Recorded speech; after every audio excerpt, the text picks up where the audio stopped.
में एक बार ये चीज़ को अनुभव करने के लिए अपना गुरु जी का बात को, मैं भी ऐसे जगह गंगा तट पर चला गया जहाँ आसपास कम से कम 2-3 किलोमीटर दूर तक कोई नहीं है।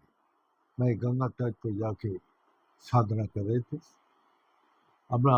और गुरु जी बोला था जो लिखना है उसमें लिख के रखते।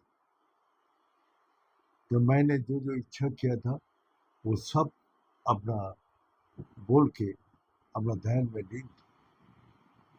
तो वही 11-11:30 बजे आसपास एक हस्बैंड वाइफ और हस्बैंड वाइफ आके जो खाना हमारे सामने रखा और उसके ऊपर एक अपना पत्ता ढका हुआ। तो उसमें वो प्रणाम करके तो चला गया, लेकिन मैंने जब उसको उठा के देखा, जो जो चीज मैंने बोला था, जो लिखा हुआ था, वही थाली में है। जो चीज कॉमन आदमी नहीं बनाए, हमको रोटी भी चाहिए, चावल भी चाहिए है, और हलवा भी चाहिए, पूरी भी चाहिए। कौन इतना बनाते? हमने तो परीक्षा करने के लिए ही किया। तो फिर और क्या चाहिए? आलू मटर का सब्जी। हर आदमी हमको क्या खाना है थोड़े जानते। आलू मटर का सब्जी और गोभी का सूखा हुआ भुजिया, ये सब लिख के रखा था। और वो भी साल पत्ता का ऊपर केला का पत्ता होना चाहिए। साल पत्ता वहां मिलता है, केला का पत्ता वहां ऋषिकेश में नहीं मिलता।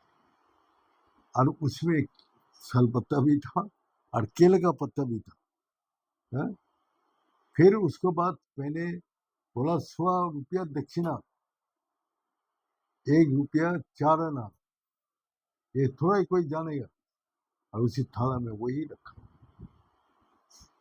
उसके बाद मैंने कान पकड़ लिया, भगवान कितना विशाल है और मैं इतना छोटा सा बिंदु मात्र हूँ, बड़ा एक धूल मात्र हूँ, और मैं चला जा रहा हूँ उसको परीक्षा करने के लिए है? सारा ब्रह्मांड जो नियंत्रण करे, माता अन्नपूर्णा जिसको सबको खाना दान करे हर इसमें, तो फिर हम अविश्वासी, हम अपने ऊपर विश्वास अपना ऊपर निर्भर करता हूँ, इसीलिए हम लोग का ये भागना पड़ता है। लेकिन वो सेठ ने बताया, जब मैंने विश्वास और उसके ऊपर निर्भर किया तो हर चीज में, हर चीज हमको कोई जगह ऐसा तकलीफ नहीं हुई। जो हर आदमी बोलता है आओ बाबा जी विश्राम करो है? और विश्राम के लिए सब जगह गरम कंबल, ये वो सब कुछ रखा हुआ। तो यही है जो उसको शकल देख के सब चिंता से, सब भय से जो मुक्त है, उसको शकल ही देखो कितना तेज, कितना प्रकाश दिखाई देता। तो वही है जो इस संसार में हम लोग का विश्वास की कमी का कारण हम लोग चिंता और भय से कभी मुक्त नहीं हो सकते। लेकिन विश्वास रखते हैं, विश्वास और निर्भरता है, ये साधना नहीं करते।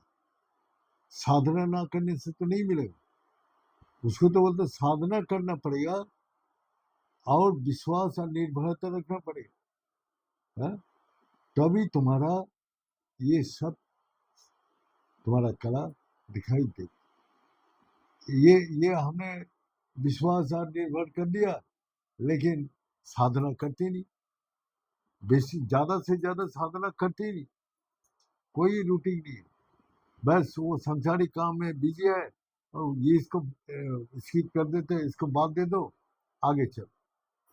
तो यही है गुरु जी हम लोग को देखा है कि जितना भी कुछ हो, तुम पहले अपना उसके ऊपर साधना करो और उसके ऊपर निर्भर विश्वास करो। तो उसने कितना प्रमाण इस संसार में दिया है, हम लोग का वो अंत नहीं है। लेकिन जो साधना करते हैं उसका हृदय में जितना विश्वास जगते हैं और निर्भर करते हैं, वही भगवान उतना ही उसको शक्ति प्रदान करते हैं, उतना ही उसको प्रदान करते हैं जिससे उसको विश्वास आगे बढ़े। लेकिन साधना जो नहीं करेगा, अगर विश्वास और निर्भर कर लिया, पूजा कर लिया, अरे भाई पूजा तो से नहीं होता है। पूजा मैं आके सत्संग कर लिया, भजन कर लिया, इससे नहीं होगा। साधना के जैसे नाव पार पर होता है, तो नाव में बैठेंगे तभी तो उस पर जाइए। हाँ, हम इस पर खड़ा हो गए, सोच लिया मैं उस पार चलाइए। तो साधना वही चीज है। साधना जो करते हैं इस पार से उस पार ले जाते हैं, साधना हमको नीचे से ऊपर ले जाती है। तो वही साधना नहीं करेगा तो कभी भी उसको ये विश्वास और वही चिंता से मुक्त नहीं रख सकते, निर्भरता नहीं रख सकते। और जितना उस चिंता और भय रहेगा, उतना उसको कितना भी संसार का सुख का सामान इकट्ठा कर लो, उसका मन कभी भी तृप्त नहीं होगा। वो प्यास के लिए मरीचिका के माफिक भटकते रहेगा, लेकिन उसको कभी भी प्यास बुझेगा नहीं।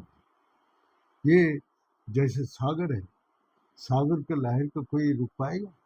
हाँ? तो सागर में जब जाते हैं तो लहर तो आती है, तो हम लोग क्या करते हैं? ये लहर को नीचे डुबकी लगाते, ऊपर से लहर चलती। तो इसी प्रकार जब भगवान का नाम से तुम डुबकी लगाओ, इस संसार का लहर तो चलते रहेगा। तो तुम अंदर जो भगवान का नाम लेके तुम डुबकी लगाओगे, वो कितना भी लहर आए सब ऊपर से निकाले। और सागर में इतना पानी है, हाँ? गुरु जी हम लोग को बताता था, गुरु जी बताता था ये सब बात, ये कितना पानी है, विशाल सागर है, ये प्यास लगा है, वो सागर का पानी तुम्हारा प्यास बुझा पाए? तुम्हारा प्यास बुझा सकता है? तो क्या कौन से एक छोटा सा बोतल है, उस बोतल में निर्मल पवित्र पानी है, और उसी को पी के तुम्हारा प्यास बुझ जाती है। तो भगवान का नाम वही निर्मल पवित्र है, उसका नाम लेती तुम्हारा प्यास बुझ जाती है। इसी प्रकार गुरु जी का वचन हमने जिंदगी में हर पद में अनुभव किया, और अनुभव हमारा जीवन में जो हमने अनुभव किया वही सबको सुनाता। हम पढ़ा लिखा बात नहीं सुनाते, जो मैं जिंदगी में अनुभव किया वही बात सबको सुनाता। इसीलिए हमारा कोई किताब का ज्ञान एक सीमा जाके रुक जाता, लेकिन इस संसार का ज्ञान की एक सीमा है, लेकिन परमात्मा का ज्ञान असीम है, माने कोई सीमा नहीं। तो इसीलिए हम अपने ज्ञान बुद्धि से उसको हिसाब नहीं कर सकते, न पकड़ सकते, न जान सकते। इसीलिए उसको जितना भी हम उसमें समर्पित होंगे, उसके ऊपर विश्वास और निर्भर करेंगे, उतना ही वो मेरा वो असीम इस ब्रह्मांड में ज्ञान है वही अपना आप ही आने लग जाए। ये बोल के आज यहाँ समाप्त करता हूँ। ओम पूर्णमद पूर्णमिदं पूर्णात् पूर्णमुदच्यते पूर्णस्य पूर्णमादाय पूर्णमेवावशिष्यते। ओम शांति शांति शांति। बड़े सच्चे दरबार की, बड़े सदगुरु भगवान की, बड़े शंकर भगवान की, बड़े माता जगदम्बे की, बड़े भक्त बिंदु की, बड़े संत बिंदु की, बड़े सनातन धर्म की, बड़े धर्म की, अधर्म का, प्राणियों में विश्व का। हर हर महादेव। ओम पुनरूपाय पूर्णानंद प्रदायिने संसार सागर तरतराय सदा